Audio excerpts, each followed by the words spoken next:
কিরে হতো বাবা, সাত সকালে চায়ের দোকানে মুখটা এরম বাংলার পাঁচের মতো করে রেখেছিস কেন? আর বলো না বজাদা। হ্যাঁ, বয়স হয়ে গেছে। এখন মাঝে মাঝে ভাবি, জীবনের লক্ষ্য কি? হুম, জীবনের লক্ষ্য। হুম, হঠাৎ জীবনের লক্ষ্য নিয়ে মাথা ঘামাচ্ছিস কেন? না, জিজ্ঞেস করছি তোমার মতে কি। আমার মতে আর কি, আমি তো যা সবাই বলে আসছে মহাপুরুষরা, হ্যাঁ, তাদের মত, তারা সবাই বলছে জীবনের লক্ষ্য হচ্ছে মহামুক্তি। মানে মহামুক্তি মানে তুই যেটা ভাবছিস সেটা অবশ্য নয় যে সব ছেড়ে ঝুড়ে ধূরসালা বাল বলে চলে যাওয়া নয়। আগে সব পেতে হবে, পাওয়া হলে তারপর ছাড়তে হবে, তবেই ওটা হচ্ছে মহামুক্তি হিসাবে ওটা গণ্য হবে। হ্যাঁ, আর তোর জন্য মহামুক্তি, ধর তোর ছেলে মেয়ের আমেরিকাতে পড়াশোনার খরচ প্রথমে জোগাড় কর, ওদের প্রথম গাড়ি কিনে দেওয়ার বন্দোবস্ত কর, হ্যাঁ, ওদের বাড়ির ডাউন পেমেন্ট ভরে দেওয়ার বন্দোবস্ত কর, কারণ ওরা 18 বছর হলেই তো পাখা মেলবে, হ্যাঁ, যে দেশে যেমন। তারপর তোর হবে মহামুক্তি। হুম, এখন তুই যদি ওগুলো না করিস তাহলে কিন্তু ওটা মহামুক্তি হিসাবে গণ্য করা হবে না। ভুলে যাস না, গৌতম বুদ্ধ প্রথমে ছিল রাজার বেটা। হুম, ও কিন্তু লস অ্যাঞ্জেলেসের হোমলেস ম্যান ছিল না। গৌতম বুদ্ধর অনেক কিছু ছিল, সেগুলোও ছেড়েছিল। সেই কারণেই মুক্তিটা সম্ভব। তারপরে ধর মহামুক্তি যদি চলে যায়, তারপরে আসবে আত্মোপলব্ধি। হুম, আমি কে, আমি কেন জন্ম নিয়েছি, আমি কারো কারো কাজে আসতে পারছি কিনা। দেখ, দিনের শেষে নিজেকে চেনা বড় কঠিন। তোর মাথার যন্ত্রণা শুরু হয়ে যাবে, অস্থির লাগবে, খিদে কমে যাবে। হ্যাঁ, তবুও লক্ষ্য স্থির রেখে বেসিক, সে তুই ল্যাসিক সার্জারির নাম শুনেছিস? হ্যাঁ, শুনবো না কেন, লেসার দিয়ে করে। হ্যাঁ, সেই ল্যাসিক সার্জারিতে ওরা লেসার দিয়ে সার্জারিটা যেহেতু করে, তো ওটা ভীষণ কনসেন্ট্রেটেড একটা সার্জারি। তার মানে একটু এদিক ওদিক হলেই চোখের 12টা বেজে যাবে। তো সেই রকম তুই যখন আত্মোপলব্ধি করার চেষ্টা করবি, তখন কিন্তু তোকে ওই কনসেন্ট্রেশনটা, লেজার ফোকাস রাখতে হবে। সবসময় প্রশ্নটা তাকে করে যেতে হবে যে আমি সালা ঠিক কে, আমি কী করার জন্য এসেছি, আমি কার কী কাজে লাগতে পারি, ওইগুলো, ওই সব ব্যাপারগুলো, ওইগুলোই মনে হয় জীবনের লক্ষ্য। হুম, ভালোই বলেছ। কিন্তু বাঙালির ছেলে তো আজকাল চারপাশে দেখি ধর্ম নিয়ে, বিশেষ করে আমেরিকাতে তো ধর্ম নিয়ে চলছে, দেশেও চলছে, আমাদের ভারতবর্ষেও। হ্যাঁ, তো ধর্ম নিয়ে তোমার কি মতামত ভয়জাদা? দেখ ভাই, ধর্ম হলো অ্যাট দ্য কোর ফিলিংস, অনুভূতি। ধর্ম একটা অনুভূতি। সে তুই খ্রিস্টান হ, বা হিন্দু হ, বা মুসলমান হ, হ্যাঁ, বা বুদ্ধ ধর্মাবলম্বী হ, ধর্ম দিনের শেষে হলো একটা ফিলিংস, সাম এক্সটেন্ট। ওই যেটা বলে না, রিলিজিয়ান হলো রিয়েলাইজেশন, উপনিষদে বলা আছে। সে তুই হিন্দু হলেও হবে, মুসলমান হলেও হবে, খ্রিস্টান হলেও হবে, শিখ, শিয়া সুন্নি যাই মুসলমান হোস না কেন, দিনের শেষে ধর্ম হলো একটা, at the core some extent, একটা রিয়েলাইজেশন, একটা অনুভব। তবে অনেক ছোট ছোট ধাপ আছে, অনেক ছোট ছোট নিয়ম আছে, অনেক ছোট ছোট লক্ষণ আছে। হ্যাঁ, যারা ধর্ম নিয়ে ঘষা মাজা করে যায় তাদেরকে আমরা বলি ধার্মিক। আমরা সবাই ধার্মিক নয়। আর দিনের শেষে মনে রাখবি, ধার্মিক কিন্তু হিন্দু বা মুসলমান বা খ্রিস্টান নয়। ধার্মিক একটা কম্বিনেশন। তুই যে কোনো ধর্ম অবলম্বন করলেও, হ্যাঁ, তুই যদি ধর্ম নিয়ে ঘষা মাজা করিস, তাদের নিজেদের ধর্ম নিয়ে তারা ঘষা মাজা করে, তারা দিনের শেষে ধার্মিক হয়ে দাঁড়াবে। দিনের শেষে ধর্মের আসল গন্তব্য হচ্ছে একটু ধার্মিক হওয়া। ধর্মপুত্র যুধিষ্ঠির নয়, একটু ধার্মিক হওয়া। তবে ধার্মিক, কেউ ধার্মিক কিনা কি করে চিনবো ভজাদা? হুম, ভালো বলেছিস, ধার্মিক চেনাটা খুব মুশকিল। কারণ ওরা তো আর অ্যাডভার্টাইজ করে না, হ্যাঁ হ্যাঁ, টিভিতে বা রেডিওতে বিজ্ঞাপন দেবে না যে আমি ধার্মিক, আমি ধার্মিক। তবে ছোট ছোট অনেক উপায় আছে যেগুলো দেখে তুই চারপাশে অনেক লোককে দেখতে পাবি। যেমন ত্যাগ একটা লক্ষণ। যারা ধার্মিক হয়, হ্যাঁ, তারা পেয়ে ছেড়ে দেয়। যেমন অনেকে আছে না, মাছ ধরতে ভালোবাসে, মাছটাকে ধরে তারপরে মুখ থেকে কাঁটাটা সারিয়ে আবার তাকে জলে ছেড়ে দেয়। অনেকে আছে, হ্যাঁ, ভাই বোনেদের একসাথে বড় হয়েছে, এখন একটা বড় চাকরি পেয়েছে, ভাই বোনেদের সমস্ত সম্পত্তি ছেড়ে দিয়ে দেশ বিদেশে বসে আছে। কারণ ওরা বুঝে গেছে বিষয়ের মধ্যে একটা বিষ লুকিয়ে আছে। হ্যাঁ, ওটা সবসময় মাথায় ওদের থাকে। হ্যাঁ, দিনের শেষে ওটা দরকারি, কিন্তু একটা আছে।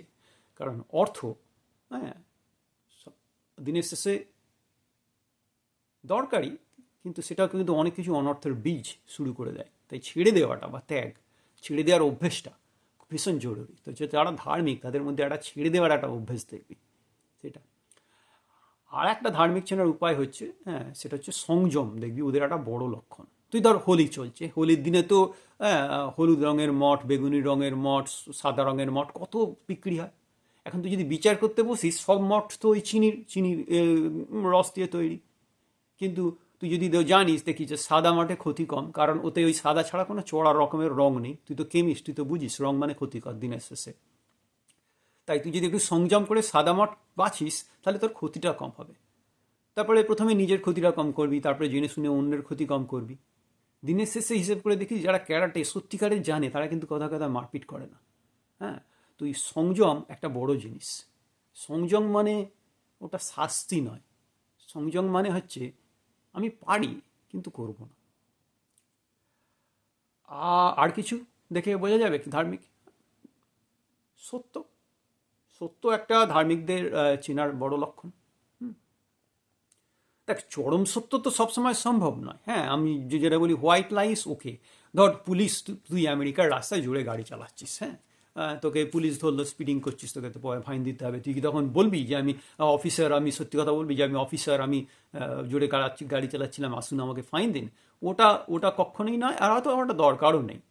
কিন্তু তুই যদি জেনে শুনে কারো ক্ষতি করার জন্য, হ্যাঁ, সত্য গোপন করিস, সেটা কিন্তু অন্য ব্যাপার। তো যারা ধার্মিক হয়, তারা ওইটা হয়তো হোয়াইট লাই চালিয়ে দেয়, হ্যাঁ, চুপচাপ থাকে, সবসময় প্রতিবাদ করে না দরকার না হলে, কিন্তু তারা সত্য গোপনটা কিন্তু করবে না, সে তাদের নিজেদের যত বড় ক্ষতি হোক না কেন।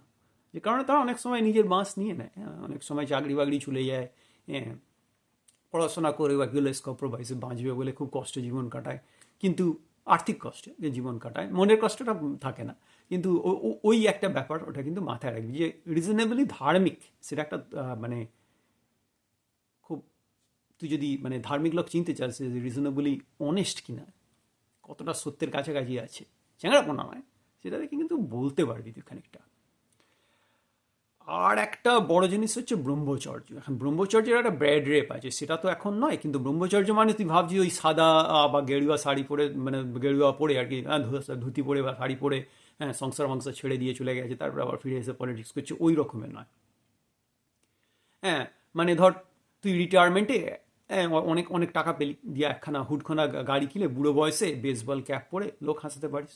অথবা তুই একটা সহজ সরল জীবন কাটালি, বড় মাপের চিন্তায় নিজেকে সবসময় ডুবিয়ে রাখলি যে আমি কে, আমি কেন জন্ম নিয়েছি, আমি কার কি উপকার এখনও করতে পারি। হ্যাঁ, ধর 10টা গরিবের ছেলেকে বই খাতা কিনে দিলি, হ্যাঁ, বা জ্ঞান না দিয়ে কিছু হয় না এমন ভাব করে ট্রেন স্টেশনে বসে থাকা। ধর ধর একটা ট্রেন স্টেশনে যাস, তো তোর, হ্যাঁ, লোকে জ্ঞান দেয়, আরে ও ভিক্ষে করছে কেন, হ্যাঁ, ও তো কাজ করে খেতে পারতো, অথচ তাকে কাজ দেবে না, রাইট? তো জ্ঞান দিবি না, তুই করলি কি, ধর 1 কেজি চাল কিনলি, 1 কেজি 250 চাল, আলু কিনলি, হ্যাঁ, 250 নুন কিনলি, দিয়ে একটা প্যাকেটে ভরে সে ভিকারিটার সামনে চুপ করে বসে, কিচ্ছু হয়নি ভেবে লেখে চলে গেল। কারণ ঘটনাটা হলো, ওকে যদি টাকা দিস, ও হয়তো সেই টাকা পয়সা নেশা করবে, কিন্তু ওকে যদি একটু চাল দিস, একটু আলু দিস, একটু নুন দিস, ও যদি সত্যি খাবারের দরকার পড়ে, সেটা করতে পারবে। ওটাও তো ব্রহ্মচর্য। কারণ তুই তো রিটায়ারমেন্টের টাকা দিয়ে হুড খোলা গাড়িতে বেসবল ক্যাপ লাগিয়ে তুই হাঁ হুঁ করে লোকের উদ্বেগ করতে পারতি, বিরক্তি উদ্রেক করতে পারতি, সেটা না করে হালকা করে, হ্যাঁ, আর গরিব ছেলেপুলেদের বই কিনে দিলি, একটু ভিখারিকে বেশি জ্ঞান না দিয়ে, একটু পয়সা করি না দিয়ে একটু দিলি। কারণ ওইটা এক হিসেবে ব্রহ্মচর্য, কারণ ওই পয়সাটাকে তুই কনভার্ট করতে পারতিস তোর বদ অভ্যেস। ধর সেইটা দিয়ে তুই দিব্যি ডিম ভাজা দিয়ে লিমকা দিয়ে বাংলা খেতে পারতিস, হ্যাঁ, মহানাদার দোকানে। কিন্তু সেটা না করে তুই যে করলি, ওইটাই আমার মনে হয় ব্রহ্মচর্য। তবে কি জানিস, দিনের শেষে মনে মনে যদি অভিপ্রায় রয়ে যায়, তো যদি একটা, যে এর বদলে আমি একটা কিছু পাবো, লোকে আমাকে দেখবে, লোকে আমার নাম করবে, বা ওই ভিখারিটা একটা ছবি নিয়ে বলবে, ও আমি তো ভিখারি নই, আমি এখানে ক্যামেরা নিয়ে বসে আছি দেখার জন্য, ওই রকম যদি হয়, তাহলে কিন্তু সমস্যা আছে। যেমন কথার কথা বলছি, ধর ভিখারির যুবতী মেয়ে দেখে যেন তোর তোর আচরণ দেখে হয়তো মন্দাক্রান্ত সেন যেমন কবি মতো যেন ভেবে না ফেলে ইন্দু কাকু আমার প্রেমিক, তাহলে কিন্তু ব্রহ্মচারী তুমি পথ হারাবে। দিনের শেষে কি বলতো, বিচার করার খুব বেশি, তুই যদি বিচার না করিস আর কি, যারা ভিক্ষা করছে তাদের যদি বিচার না করিস, তোর মতো করেই যদি সাহায্য করতে পারিস, সেটাও তো ব্রহ্মচর্য। হ্যাঁ, একটু তোর থেকে নিজের জীবন বপন, যেটা জীবনযাপন থেকে বাঁচিয়ে সহজ সম্পদ ফিলোজফি দিয়ে তাদের হেল্প করিস, সেটাও তো একটা। দেখ ভাই, কনফিউশন তো সবার থাকে, সবার আসবে, বাজে চিন্তা, খারাপ চিন্তা সবার ছিল, আছে, থাকবে। রামকৃষ্ণের ভাষায় খারাপ চিন্তা আসুক না, খারাপ কাজ না করলেই হলো। তা মানুষ যদি আজ কি অন্য কি ভাবছে সেটা দেখতে পেত, হ্যাঁ, পৃথিবীটা পুরো অন্য রকমের হয়ে যেত, বুঝলি? তো ওইটা নিয়ে মাথা না ঘামিয়ে, হ্যাঁ, বেলা পড়ে আসছে সেইটা ভেবে, দিনের আলো কমে আসছে, লাটাই গুটিয়ে বাড়ি ফেরার তাড়া চলে আসছে, সেইটা ভেবে শেষের শুরুর সময়টা আস্তে আস্তে এগিয়ে আসছে, এইটা ভেবে যে জীবনযাপন করা, সেটাই হচ্ছে এখনকার দিনের ব্রহ্মচর্য। সেটা একটা ধার্মিকদের বড় লক্ষণ। ওরা দেখবি রিটায়ারমেন্টের পরে, হ্যাঁ, যারা ধার্মিক কিনা সেটা চেনা খুব সহজ হয়ে যাবে ব্যাপারটা, এদের একটু ফলো করিস। ওরা অন্য রকমের কাপড় জামা হয়তো পরবে না, কিন্তু ওই রকমের একটা। তো তোর কি হলো বলতো? আমার থেকে হঠাৎ আমি এসেছিলাম পয়সার দোকানে চা খেতে, তুই আমাকে এইসব করে দে না গো ভাই দাদা, তুমি প্রতিদিন তোমার সঙ্গে ইয়ার্কি মারি, তোমার পেছনে লাগি, কিন্তু আজ হঠাৎ মনটা একটু অশান্ত ছিল, তাই তোমাকে ধরলাম যে তোমার থেকে একটা ফান্ডা নেবো বলে। এবারে শান্তিতে চা খাও। আর বন্ধুরা, সারা পৃথিবীতে ছড়িয়ে থাকা বঙ্গবাসী লোকেরা, হ্যাঁ, মানুষ, সবাইকে প্রণাম, ভালোবাসা, পেন নাম, সালাম আলাইকুম, নমস্কার। আমেরিকার ছোট্ট একটা জায়গায়, আরকানসার ছোট্ট একটা জায়গায় বসে, হ্যাঁ, 23 বছর পরে চেষ্টা করছি নিজের বাংলাটাকে দিয়ে একটা বং কানেকশান তৈরি করার, পৃথিবী জুড়ে ছড়িয়ে থাকা। তার আমি পুচকে চ্যানেলটাকে একটু সাবস্ক্রাইব করুন, একটু কমেন্ট করুন, আমাকে উৎসাহ জুগিয়ে যান যাতে চালিয়ে যেতে পারি। ভালো থাকবেন। আর কাউকে খারাপ লাগানোর জন্য, খারাপ পাওয়ানোর জন্য, দোষ দেওয়ার জন্য আমি এসব বলি টলি না। তা আমি যদি কিছু বলি, জাস্ট ইগনোর করবেন, পাতি ইগনোর করবেন। আমি অত বড় মাপের কেউ নিয়ে, সামান্য একজন মানুষ, জাস্ট অবজ্ঞা করে যাবেন, তাহলেই হবে। বাট মন থেকে কাউকে খারাপ করার মতো অভিপ্রায় আমার নেই। কারণ মানুষকে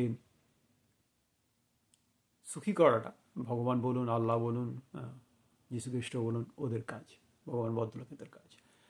আমার কাজ মানুষকে একটু হাসানো, লোক হাসানো। ভালো থাকবেন সবাই।